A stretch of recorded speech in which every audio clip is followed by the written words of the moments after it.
ఈ నెల 27న world tourism day సందర్భంగా విజయవాడలో పలు కార్యక్రమాలు జరగనున్నాయని మంత్రి కందుల దుర్గేష్ తెలిపారు. సీఎం చంద్రబాబు డిప్యూటీ సీఎం చేతుల మీదుగా 38 విభాగాలకు టూరిజం అవార్డులు ఇవ్వనున్నారని చెప్పారు. రాబోయే 5 ఏళ్లలో అన్ని చోట్ల టూరిజం అభివృద్ధి జరగనుందన్నారు. కేంద్రం కూడా ప్రత్యేక దృష్టి పెట్టిందన్నారు.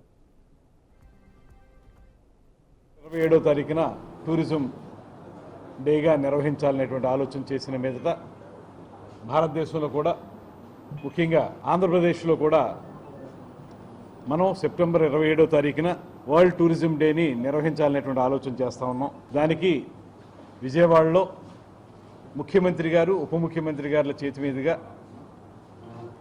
ఈ వరల్డ్ టూరిజం డే నిర్వహించబడుతుంది. ఆ రోజున రమారమి 38 విభాగాల్లో టూరిజంకి సంబంధించి హోటల్స్ కానివ్వండి, టూరిజం స్పాట్స్ కానివ్వండి, ఇలా 38 విభాగాలు ఉన్నాయి.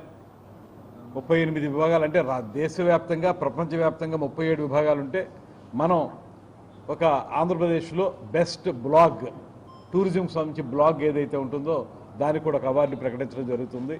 ఇలా 38 విభాగాల్లో ఇచ్చేటువంటి టూరిజం అవార్డులు సెప్టెంబర్ 27వ తారీఖున ముఖ్యమంత్రి గారు చంద్రబాబు నాయుడు గారు ఉప ముఖ్యమంత్రి పవన్ కళ్యాణ్ గారి చేతుల మీదుగా ఈ కార్యక్రమం నిర్వహించబడుతుంది.